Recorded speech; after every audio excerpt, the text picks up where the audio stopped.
Hello and welcome to today's session on diversifying governing boards. It's a great pleasure to have you all join us, and we hope that you've been enjoying our conference so far. Diversifying governing boards is an issue that I think we're all aware of, and if you're joining us today, you have probably given some thought to this topic already. My name is Hannah Stolten. I'm the Chief Executive here at Governors for Schools. For those who are visually impaired, we will be sharing a brief audio description of ourselves before we speak. I'm chairing today's panel and I'm female, white British, mid-40s with short brown hair and glasses. So first of all, some housekeeping notes.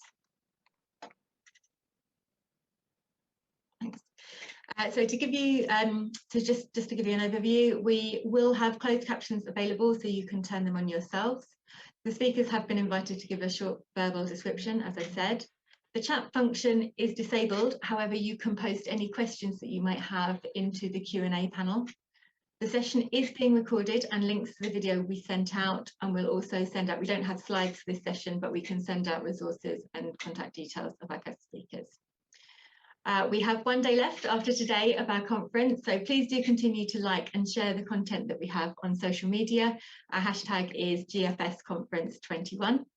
And finally, we have a short post-session survey, which would be really grateful if you could complete for us at the end. Next slide, please. Just a couple of slides from me. So first of all, I just thought it would be useful to give you some background. Data is not routinely collected about the makeup of our governing boards, so it's really difficult to know how diverse we actually are. Saying this, the latest NGage survey asked about diversity from a number of perspectives. So in the last financial year, at Governors for Schools, we work with employers and universities, and through that work, 40% of our volunteers are aged under 35. So I'm sure a lot of you are in the younger age group. However, the age profile of school governors and trustees generally is that only 9% of governors are aged under 40. 73% of volunteers are aged between 40 and 70, and really surprisingly, there are more volunteers aged over 80 than there are under 30. While 20% of the volunteers we have placed in the last year are from Black, Asian or minority ethnic backgrounds, the same NGA survey found that 94% of all governors are white. Some other aspects to consider in terms of protected characteristics: governors are more likely to be female than male, and 7% of governors identify as having a disability. At Governors for Schools, we don't currently or yet ask volunteers about their sexual orientation, but we know that boards are keen to engage those from the LGBT community. Obviously, they'll bring the usual skills needed, but with younger people more likely to identify as LGBT, it's key for schools to be able to ensure their provision is right for the pupils that are in that group. Having a board member who can speak from experience is therefore invaluable. When looking at our boards, it's critical that we value all diversity to ensure we have that broad range of perspectives we need. Thinking about governors' backgrounds and life experiences is key. How was school for them? Did they go on to further education, or did they take another path into the world of work? Next slide, please. So as we do, the NGA recognise the challenges ahead for governing boards and have asked us to share the details of their recent report into increasing participation in school and trust governance. We'll link to that report in the follow-up email that I said we'd send. I'd also like to add that while the March 2021 report from the Commission on Race and Ethnic Disparities was quite controversial, they did recognise that ethnic minorities are underrepresented in school governance and that there is a positive impact of having governors with diverse backgrounds, skills, perspectives and life experiences. Their recommendation to the Department for Education was to set clear expectations on how we should collect and publish data on board diversity, as well as how to regularly review membership and structure. You can close the slides now, please. Thank you. So to discuss this important topic, we've invited 4 panellists to share their experiences and thoughts on how to diversify school boards. So welcome Christy Spurling MBE, Sam Martin, Adrian MacLean and Emma Gregory. They'll each share some information about their background and experience, and then we should have plenty of time for Q&A. So please do share any questions you have in the chat function. Over to you, Christy. Hi, I'm Christy Sperlin, based in Manchester. Just a visual description, I'm a black male in my mid-40s with short black hair. So I, by day, run a youth work charity called NGage, which works with young people in a variety of settings. We've got a mobile youth bus, a youth centre, and also we go in schools and work with pupils at risk of exclusion and running sort of engagement programmes. So that's a bit about my day job. I became a governor, I think we've been governor for just over a year, and I was approached by governors for schools about a position in my local area. I took that, I went and kind of proceeded with that. In terms of what I get out of the role, I think my background is I really struggled in school. I was excluded age 14 and put into a residential unit. I left with no qualifications. So I think what I'm really passionate about is kind of being really clear that no matter what your educational background or what your experience of school is, you'll have something to offer the governing board, and probably those who really struggle will have a really interesting insight that governors may not necessarily always know about. So I'm really passionate about that. I think my kind of perspective on the impact I've had is definitely just getting people on the board to think about things, how things might be for young people that are struggling, people that are really disengaged, and also just kind of getting them to think about how we can make our board more diverse and how we can kind of make it more representative of the communities that we're working in. So yeah, that's me really. Thank you ever so much, Christy. Thank you. I'll hand over to Sam now. Thanks, Hannah. So hi everyone, my name's Sam Martin, and if you want a visual description of me, I'm a male, mid-20s, and I was going to say I've got short brown hair, but it's definitely not as short as Christie's. So we'll go for the medium with the fade on the back and sides. But yeah, so that's me. So I currently work-wise, I work for Lloyds. I've actually been there 5 years. It's my 5-year anniversary this week, and that's how I actually got into school governance, and it was through a colleague who also did it, and she was doing it for development, and she said that would be a great thing for you to do. So that's how I actually reached out to governors for schools, and was linked up with a joint academy council, so 2 schools in my hometown of Middlesbrough. So I live in Edinburgh, and I actually I'm a remote governor for those 2 schools. Being a younger governor and from the private sector, I think that adds some diversity to the governing body, because a lot of our governors are they have an education background. A lot of them are fairly older, and I also am a gay man as well, so I have that LGBT view and that voice as well, which is also positive, considering Hannah, you said 3% of governors identified as LGBT, so yeah, that's important too. I think how I bring diversity to my governing body is around my experience in the job market so far. So leaving uni, coming to Lloyds, I've actually had my 7th job now in 5 years. So having that real world, macro view of the labour market and how, different roles and sectors are, I guess that understanding of the world of work and how it's changing and how we all have to, continuously learn throughout our working lives for the foreseeable future, the way technology is changing. I think bringing that to the governing board is absolutely a positive. I think nobody else brings that. And given I am a link governor for careers and employability and mental health and wellbeing, I'm also able to contribute in terms of, linking schools up with different sectors in the local area, because as I have that real world view, I'm able to see that, as I've said, the world of work is changing, but also, sectors are changing. So, things like the steelworks in Middlesbrough, that's shrinking, and then things like technology is new and that's increasing. And so, given I've got that view, I'm able to go into schools and kind of help them to build those bridges with the new sectors and build those employer links, which is equally as important. So in terms of what I get from the role, it's not only professional development for myself, but I'm able to share some best practices from, private organisations with the school in terms of the way we work, which was super handy with COVID and all of this remote working and Teams, because I know that was quite a shift for a lot of the governors that were used to face-to-face stuff. And I guess in terms of, you know, spiritual sort of stuff, it's really in line with my values. I'm all about equality of opportunity. So anything I can do to, you know, go back to Middlesbrough and almost give everyone that role model that I never had, I suppose, is really important for me personally. But finally, in terms of how my perspective has had an impact, I think, you know, I was actually struggling to see initially where I could add value. And I think this is a really common concern for a lot of governors, especially if they don't have an education background. And, you know, I was able to go into, you know, my first governor's meeting, and I was able to use my Lloyds hat, I guess, to ask the kind of questions that weren't being asked before. And that's because as part of my previous roles, I've worked on regulatory investigations.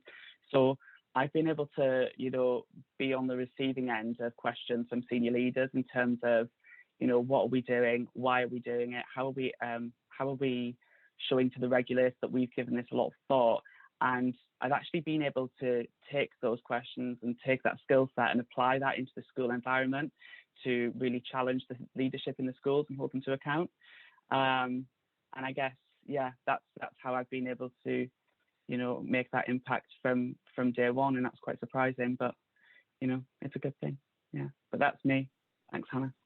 Thanks ever so much, Sam. We've got a couple of questions. I do apologise. It is 9% of governors are under the age of 30. It was literally the 5 and the percentage key being the same key being the problem. So apologies there, Jim. Just to clarify, it is 9% under 30, which I think, Sam, you fit into that category. I'll now hand over to Adrian. Off you go, Adrian. Good afternoon, all. I'm Adrian MacLean. I hold a variety of different roles. I think the most pertinent today being I'm a Governance for Schools trustee, but that came about because of my passion for governance and being a vice chair of governors in one of my local schools.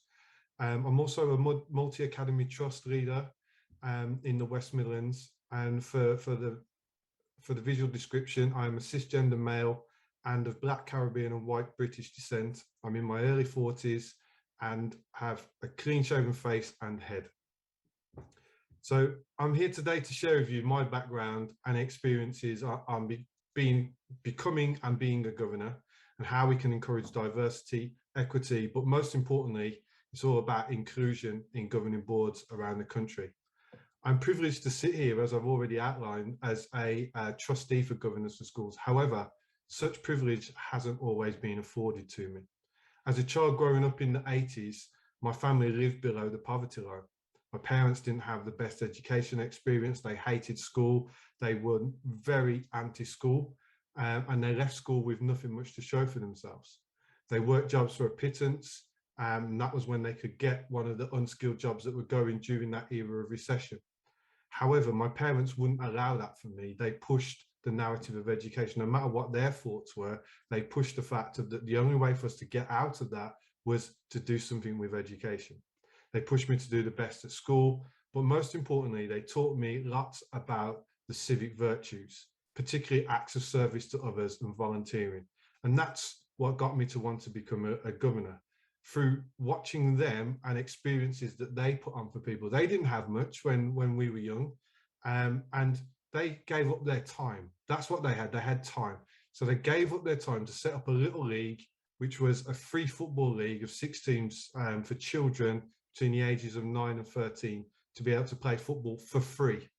And they did that every Saturday for years and years and years. And that taught me something, because I got dragged along and I had to help support by managing some of the teams, refereeing, fundraising. But most importantly, and pertinently why I bring this up, is because this stuck with me, and it subliminally is only when I thought about this topic and why I became a governor. But what happened was the fact that there were so many different people from different backgrounds and experiences and ideas coming together to create a rich, meaningful experience to achieve a central goal for all. And that was to allow young kids who would be out on the streets normally to play football for free. Also, I didn't recognize at the time, it was also the first time that I saw a Black man in a position of authority. That was because my dad was the chairman of the organisation. It didn't resonate at the time, but it subliminally showed me what was possible. Okay, it's difficult for anyone on the planet to imagine things that they haven't seen before. So take this conference, for example. 10 years ago, if you told people that they'd attend the conference virtually, they would have laughed at you. But now it's the norm. And it's the same for people with protected characteristics.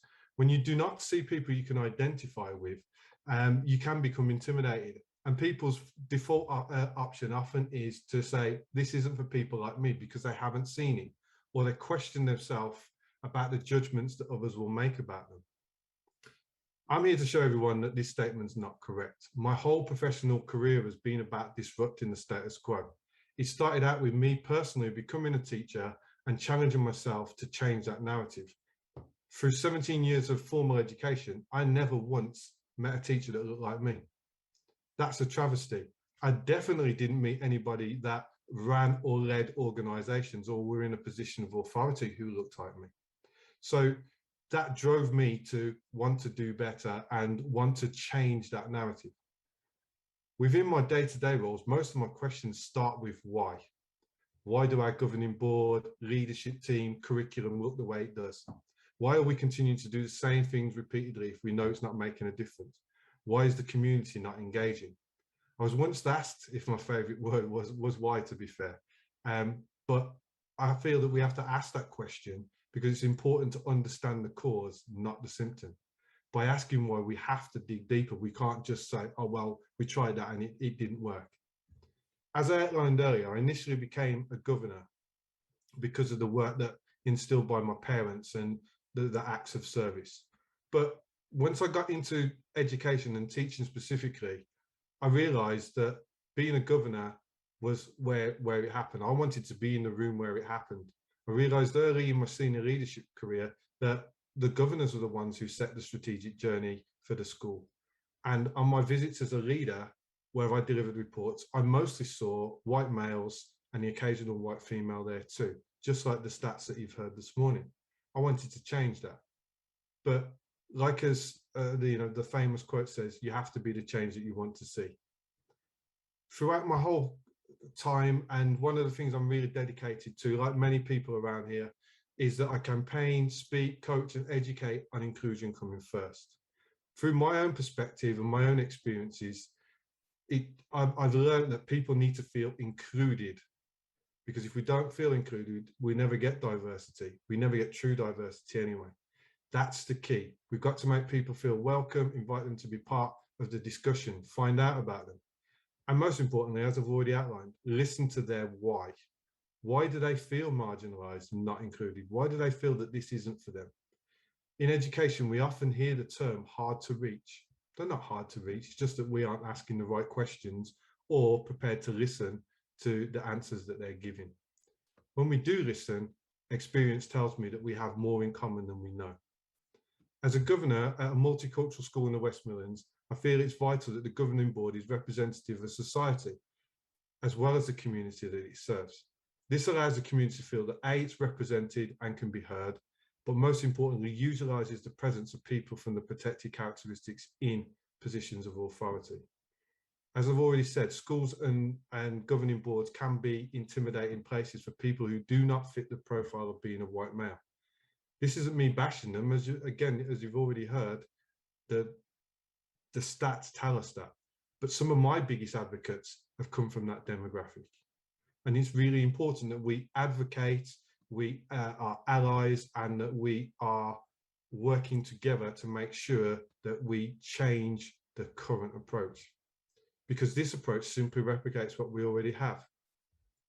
Word of mouth is the biggest recruiter or one of the most popular forms for recruiting governors. And usually you are mostly close to people who look like you. So you're going to get more of the same. That gives us the possibility of a groupthink mentality, which further excludes and marginalizes people. As I've said, the governing body I'm part of is highly representative of the community, and I get huge satisfaction from this because it hasn't always been that way. We are working to ensure everyone in our school community feels included. Schools and the communities they serve are diverse by nature, And to ensure that our young people get a rich experience, we need a range of different voices to be heard and be part of shaping our young people's futures. Just like the Football League my parents set up, a wide range of people from different backgrounds work together to achieve that common goal. What I know is that every panel member that's here today, lived experiences will be different. However, when we harness these experiences and views, we become more powerful in achieving those solutions. We've all faced challenges, and I can't attest to walk in any of their shoes. But what I do know is that by listening to them, that we will provide, they will provide alternative views that I haven't considered and many others haven't. And this is exactly the point. This is what makes everything we do so much more powerful and a driver for change. Thank you. Thank you ever so much, Adrian. Really, lots of food for thought there. Emma, I'll pass over to you straight away. Hi, thanks so much. And Adrian, thank you for sharing that. Absolutely amazing insights into your vision there. My name is Emma Gregory. I'm head of the Academy Ambassadors Programme at the charity New Schools Network, and the programme supports Academy Trust Boards to engage with and appoint senior business leaders and professionals onto boards as trustees and non-executive directors. We do this because we're funded by the Department of Education, and we offer this service free for trust boards and candidates alike. So in terms of a description of myself, I'm female, I am white, British, mid-40s with unnaturally blonde hair, which is short and tied up at the moment. I used to work in business and HR and recruitment, and volunteered as a governor about 10 years ago because I have children with additional needs, and recognised the impact of the support around education that we were getting. And I wanted to really understand a bit more about that. And as Adrian said, recognising where the power of the governors lies is a fascinating insight into understanding how to support the wider system. So I've chaired, maintained school boards for about 10 years, and I'm also chair of a regional cluster board for a large multi-academy trust called Reach 2. So alongside the work that we do, I also volunteer too. So I'm here today to share some of the experiences that I hear from my working perspective, supporting those trust boards to recruit trustees, but also I'm very happy to contribute to my personal experience too. Thank you ever so much, Emma. Okay, we have got quite a few questions come in already, so I'm going to kick off with one that I think we thought about before the session anyway, and it is, what can governors on boards do to encourage people of all backgrounds to apply for a role as a governor? I think it's something that we all sort of think about when we're looking at our board and going out to recruit for new people. So what can you do to encourage people from different backgrounds to apply? So I'll hand over to you, Sam, first. Hello. How to encourage people from different backgrounds? I think it's being really inclusive about the language, and recognizing that not everyone, as we've already said, has that education background, and some people might automatically think, oh, that's not for me. But it's about actually recognizing that everyone has a talent and everyone can bring something unique to your board. I think when it comes to recruiting different people and diversity, I think about where you're actually recruiting. So if you want business leaders, for example, LinkedIn is a great place to reach out to people. That's very big in the professional community. But yeah, I just think it's about thinking about where you go, how you say it, and ask people for their views. Ask them what they think governance is like, and you can do a bit of myth busting as well with that. Start the conversation. I think myth busting is probably quite a key one. I know when we're speaking to people generally about the governance role, quite often people think they have to be in education or they have to be a parent. So I think that is really key when you're speaking to people. Christy, anything to add on that front? I think all I was going to say was you kind of hope that schools are inclusive places for their pupils. And so I think that the leadership at the top and governing boards need to mirror that. So if you're expecting your pupils to observe sort of the rules of the community and the way school operates, then it should be something that's from the top down. And certainly starting at a governing board and working your way down will be something that I would expect to see mirrored or hope to see mirrored. Excellent, thank you.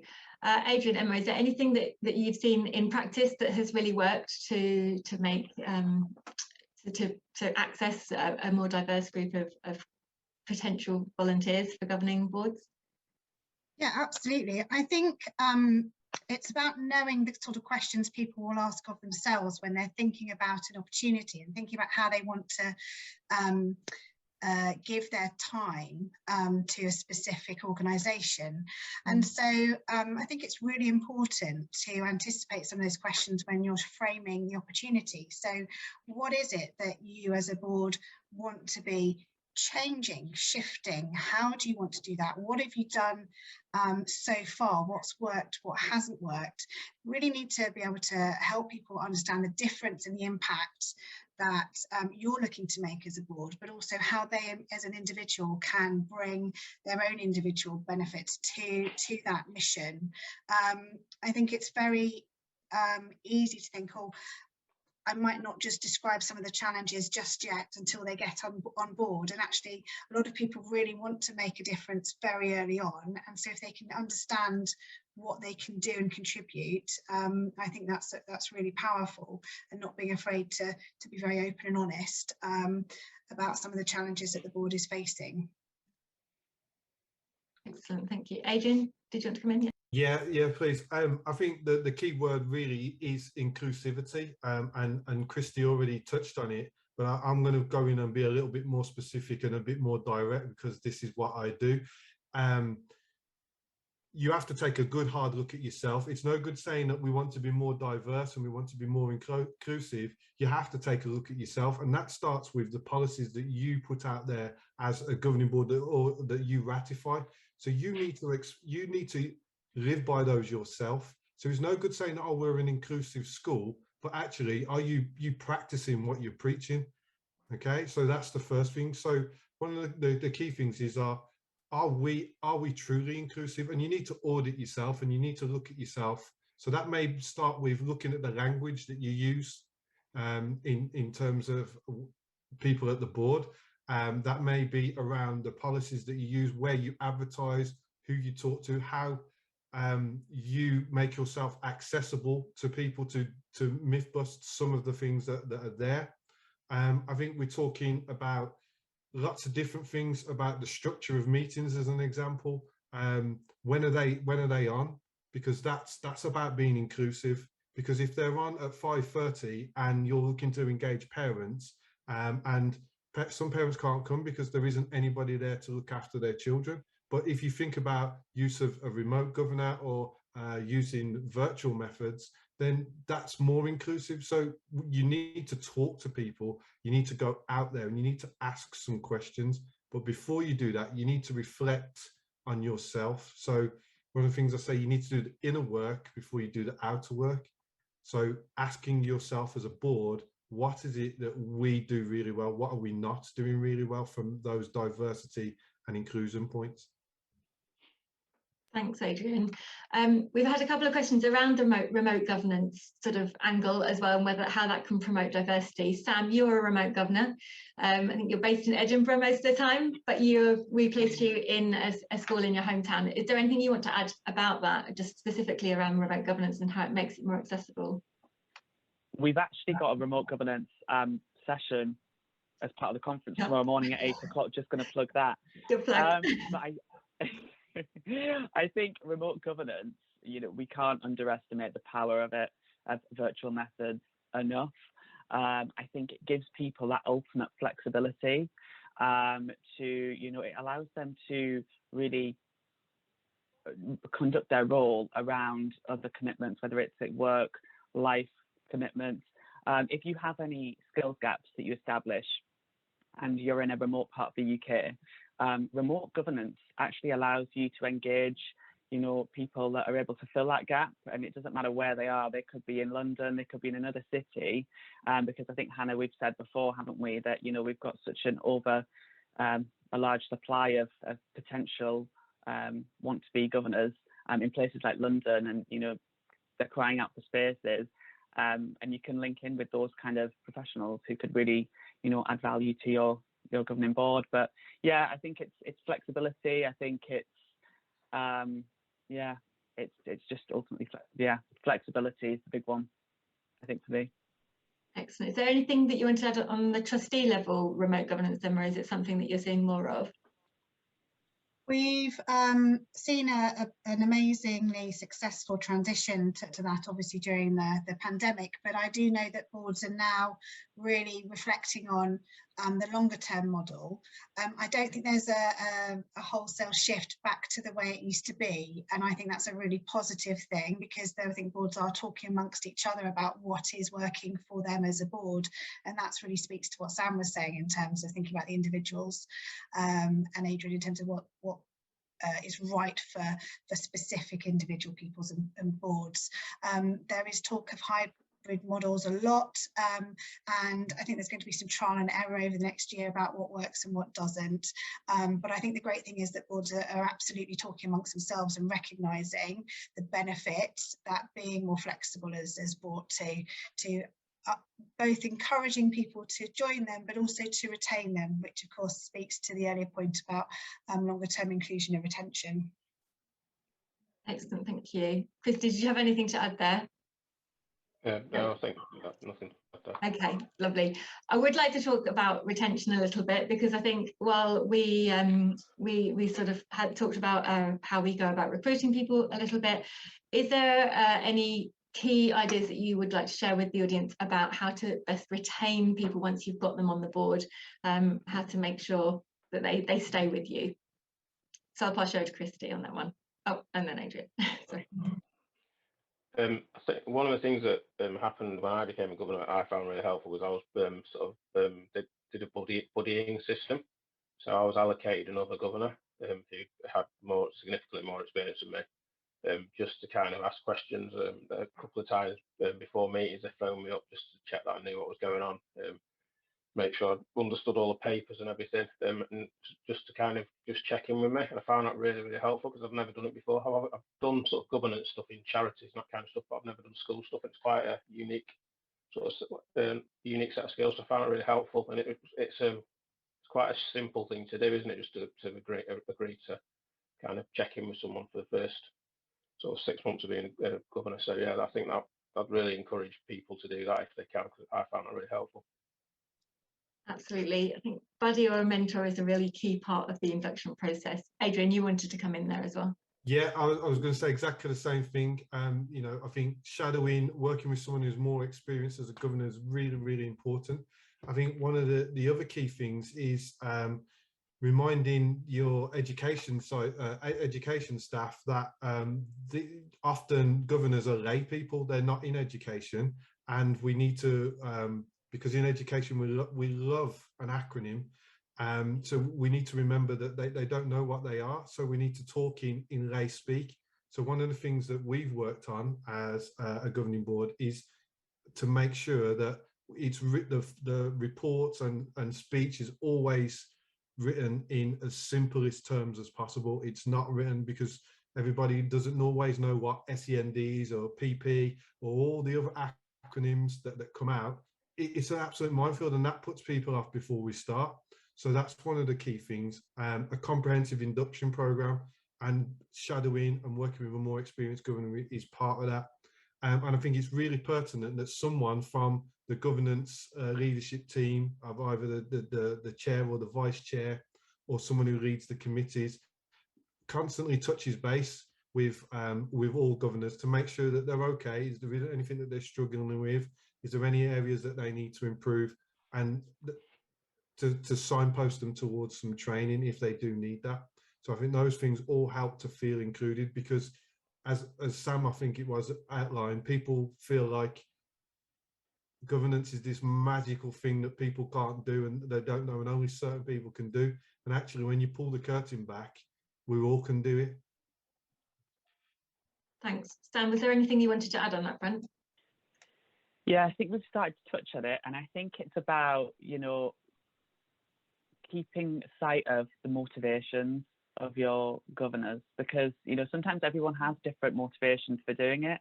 And I know I've already touched on things like professional development before, but you may have governors who are who do have development goals, and do you know what? Sometimes those goals change.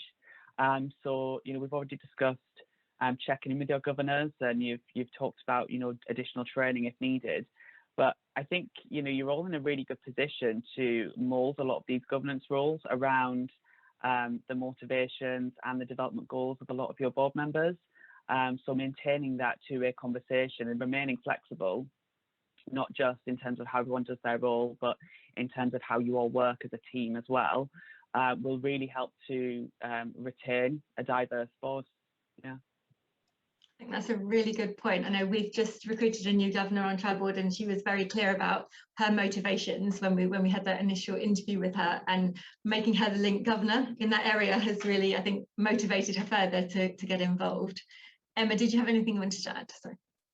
I'd say that I think in these instances the role of the chair is absolutely vital in terms of asking those questions if the information isn't forthcoming, making sure that in meetings everybody has a chance to contribute equally and fairly, and if they struggle within a verbal meeting, perhaps to encourage other ways of providing insights if that's something that would be a better way of getting questions and comments from people. Just really considering who's around the table. And I say absolutely, Sam, the motivation element is key. You know, the first year, the first 6 months of your first governor board role, you really want to be there and helping and contributing. And so to really maximise that time with specific things that people can do that will add value is really important.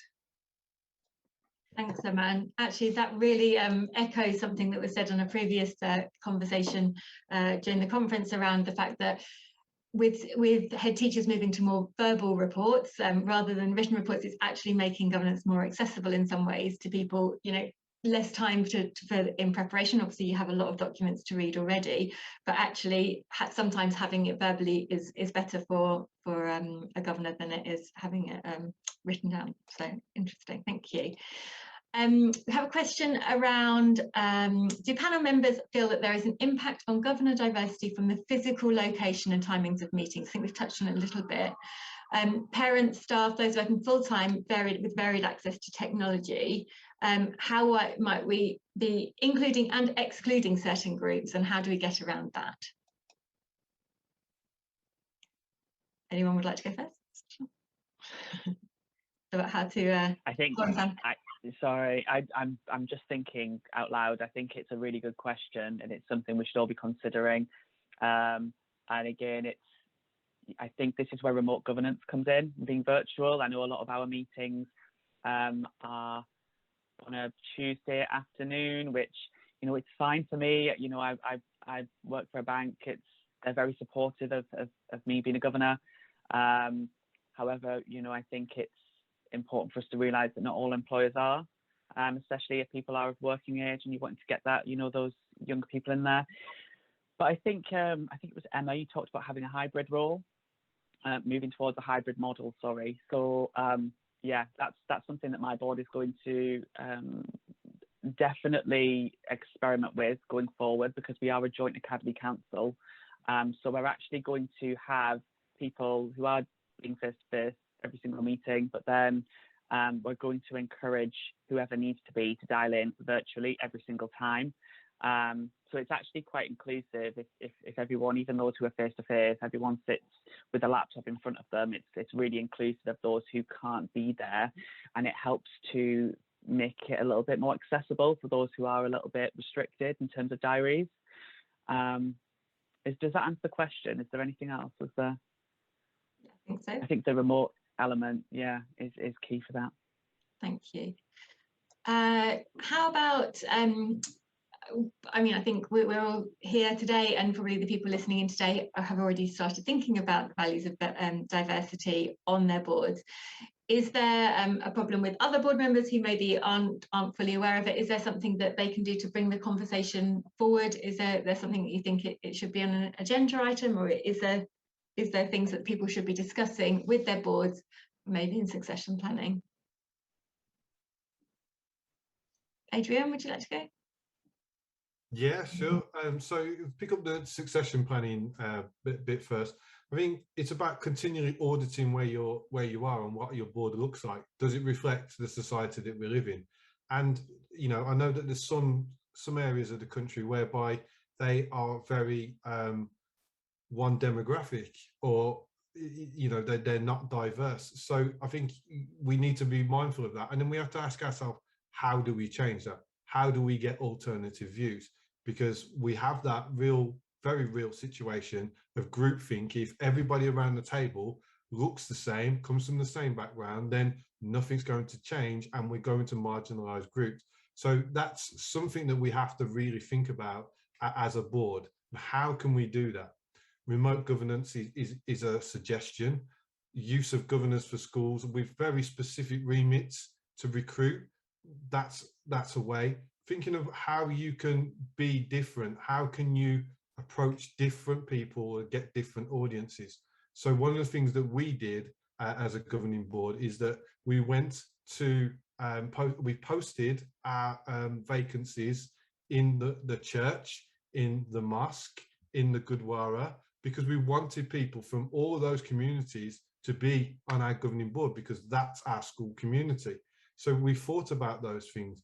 We put that information out there. We invited people to come into school, and when school had events, in those days when we did have events in school, we had governors there to talk to people, to talk about what a great role it is and how that they can help and demystify some of those things. But I think the most pertinent thing that you mentioned is about what goes on at board level, and making sure that diversity and inclusion is at the forefront at board level, and having that discussion constantly, because you have to put it there, because if you don't talk about it, it doesn't happen. Thank you.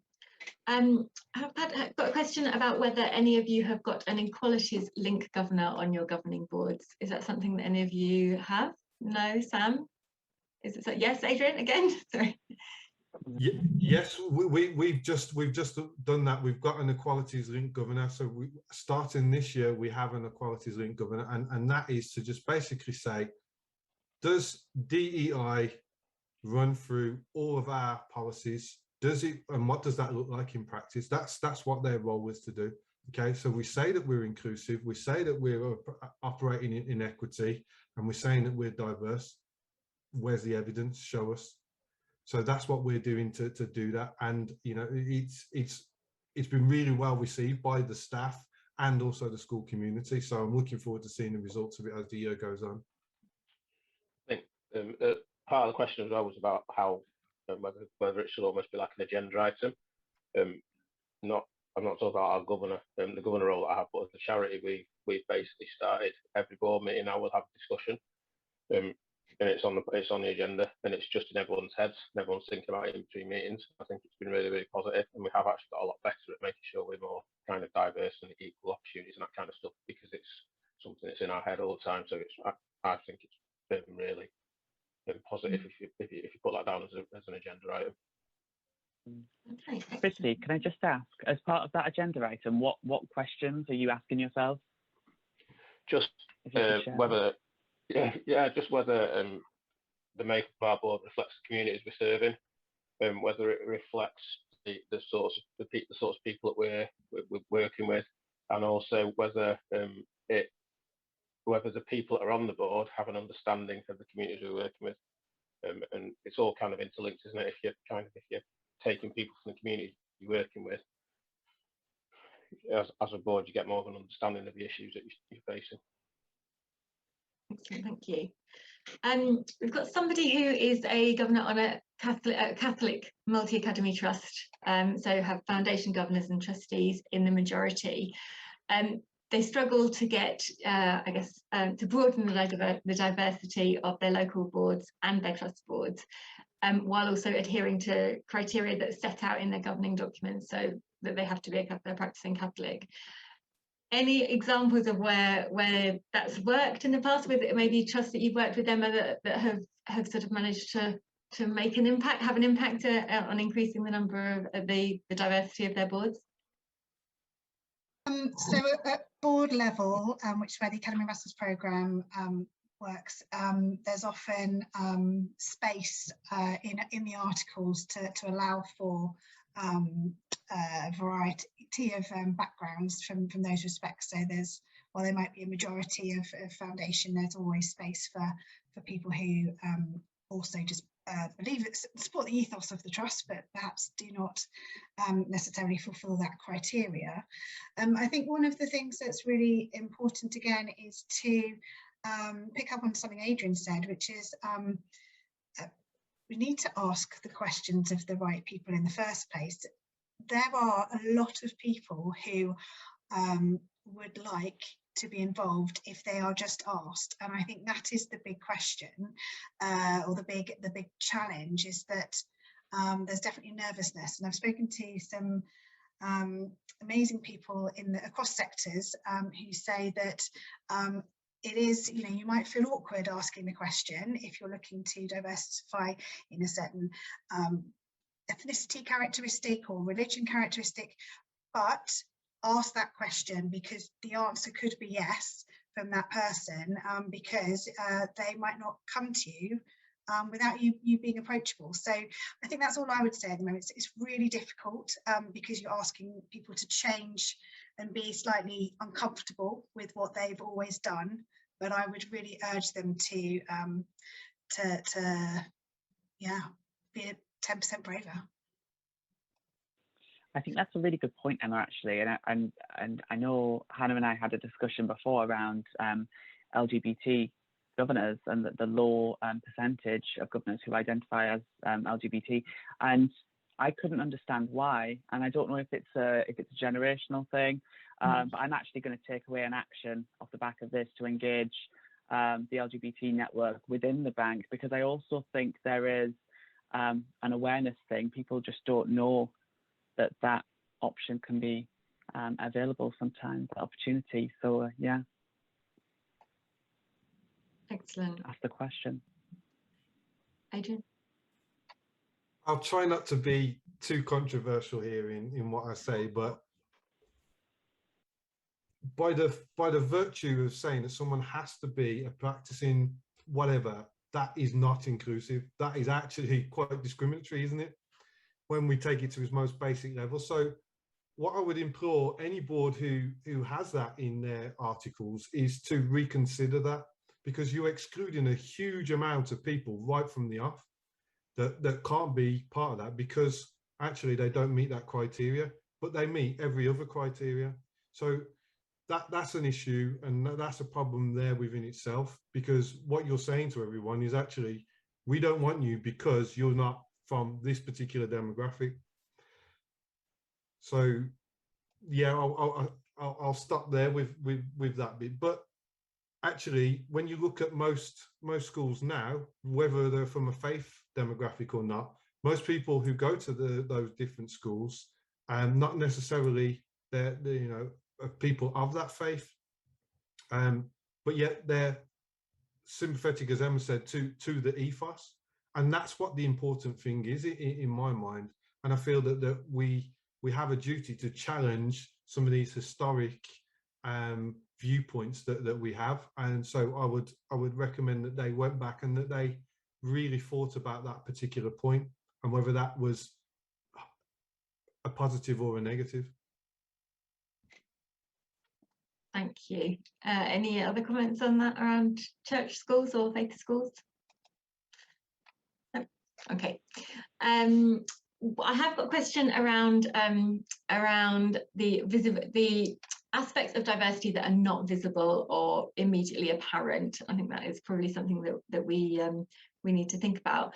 How do we appropriately explore these characteristics with our board, obviously with sensitivity, and how do we deal with challenges as to how diverse our board is, that don't focus purely on race and gender, maybe things that we can see? Well, I would like to just comment that diversity isn't just a collection of data and numbers about protected characteristics. I mean, you know, the fundamentals of board governance is about getting different perspectives around the table. And yes, I do feel it's really important to give everybody the opportunity to feel safe and comfortable to describe who they are and their beliefs and their ethos. However, the onus is really on the board to accept when people are talking and to listen to what they're saying, and to really have an open, inclusive debate around some of the key issues, because actually around the table everybody has a common binding, which is to improve education outcomes for children and the communities that they serve. That is the joy of governing in education, is that it brings together people that you might never have a chance to spend 2 hours every few weeks with, from all sorts of different aspects of society and business, because you're there to do one thing, and that is to focus on the children under your care and in the future as well. So I think I'm going down a rabbit hole here, so I'm just going to pause there and see if anyone else wants to come in. But I would say that whilst tracking is really important and understanding who's around your board, it's more about the behaviour that you exhibit, I think. I agree, Emma. I think it's a really difficult one, because I would never go out and say, like, explicitly look for a particular, I don't know, person just to fill a tick box. I would never ever do that. But let's say if you thought that in your governing board, for example, I'm going to use, if you didn't have any LGBT voices, or there was nobody who, you know, you didn't have any, for example, there are some areas where people might not have LGBT colleagues or friends in their networks. So how do you then as a board engage and have those voices represented, even if they don't have an actual role there? And that's where I think networking can sometimes be really powerful. And it doesn't have to be, you know, recruiting people, but it could just be almost engaging them, just so that you've got that voice to lean on if you need it. You know, you've got that network, that link, that relationship that you can kind of use as a soundboard. So let's say if you had a inclusion and diversity link governor, you know, and there were certain elements of, you know, processes or strategy that you wanted to put in place with your school, you know, that link governor could, you know, lean on those relationships that they've got to kind of, you know, run some of those ideas past those different voices without actually having them on the board, if that makes sense. Hopefully, you know, that's a tangible action. Thank you. Anything to add, Christy or Adrian on that front? Yep. Okay, we've got a couple of comments around parent governors, and that through engaging with parent governors, you may be able to increase the diversity of your board, because obviously they're coming from your local community. Is there any events that you have had or been part of as governors to engage with parent governors better to increase diversity? Christy, anything that you've been involved with? I know perhaps not recently, but in the last... You're on mute. Sorry. Yeah, there's nothing that I've kind of witnessed since I've been a governor, but I think that's possibly because of the pandemic and obviously the way that everything's been done over the last few months. But I guess I'd be kind of thinking when the school does open days and open evenings and that kind of stuff, that would be the place when you'd be trying to engage with parents in that kind of a way. Sure, thank you. Sam, anything that you've done? No? Okay, I think from a personal perspective, I know that we've been at parents' evening and things like that, trying to speak to parents and trying to engage them that way. And I think just every time you come in contact with a parent, it's just sort of make sure that they're fully aware of the role. And I think actually sharing information with pupils so that they then go home and talk to their parents about the role of governors, because a lot of it is about myth busting, as we said at the beginning, about what the role of a governor is, and trying to make it more accessible, I think, to everybody. Let me just have a quick look at the rest of the questions. So we've got, are there any ways of being able to help governors with any type of learning difficulty or who are neurodivergent to be able to avoid feeling unable to carry out their responsibilities? And also any governors with physical limitations as well. Adrian? Yeah, my favorite thing to suggest all the time is to ask questions. What do you need? How can we best support you? And listen to the feedback that you get, and then put that into action. That's the simplest way, without being specific, to give support to anybody, because they will tell you exactly what they need, but you've got to ask them. You know, most people won't volunteer that. They'll just not feel included. They'll feel that you're not doing your best to help them be there, and then they'll leave, and then you'll be asking the question as to, oh, well, why that is. Get in there first, ask the questions. How can we best support you? What help and support do you need? And how can we do that? Is the best advice I can give. Right. Christy, did you want to come in? No, sorry, I was just agreeing. Yeah, and Sam? Yeah, I was just going to follow on from Adrian's comment. I think it's the same as any other job advert. You know, a lot of people look at job adverts and immediately discount themselves because they focus on what they can't do. And we should really just focus on what people can do as well. So, you know, having that emphasis really empowers people as well to feel really confident and motivated about it. Thank you. Emma, did you want to add anything? No, nothing that would add any extra insights there. Okay, thank you. Well, we're nearing the end now. We've only got a couple more minutes, so I thought it would be good to finish up with coming to each of you, just whether you have any top tips for governing boards out there about how to recruit and retain a diverse governing board. So if I can come to you first, Christy. I'm going to come back to one of the first things I said, which is basically, in my view, is that schools should reflect the communities that they're in, and also the communities that are trying to create within their four walls. And so I think if you've got that at like the heart of your mission, and it's just something that you're always kind of thinking about, you're on the right path to trying to become more diverse and more inclusive. And I think, I guess the last thing to say is that I think it's better to try something than to feel completely kind of fear bound by it and not try them. So, you know, people make mistakes, people get things wrong, but it's better to try than just to kind of sit there and not try and sort of make an effort to kind of be more diverse. Excellent. Emma? I was just going to say, really to urge boards to consider that recruitment isn't the first step in this. It is a step once you have started as a board to really reflect on your approaches more widely, to take action to change. And one of the things that we are able to do with the Academy Ambassadors Programme is engage with businesses who are obviously doing lots of interesting work here. One of the great things that we're seeing, the creation of supportive networks amongst business employee networks. I'd urge schools and trusts to really think about developing those internally, to become more inclusive and to listen to those voices, but also as well to talk to your local businesses who may well have those networks of their own too. And again, it's that making the ask and reaching out to people. Definitely agree on that one, Emma. Sam?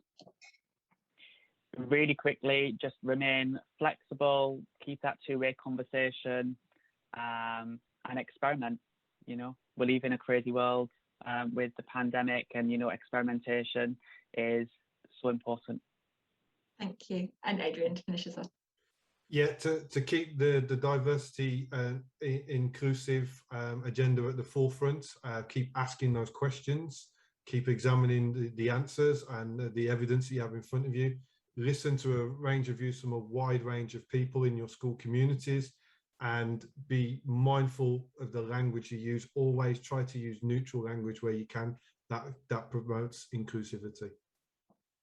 Thank you ever so much. So thank you ever so much to all 4 of our panelists. It was really great to have you on today. Hopefully lots of interesting points for the audience to take away. We do have another day of the conference tomorrow, as I said, and as Sam plugged earlier, we've got the remote governance annual board session at 8 o'clock tomorrow morning.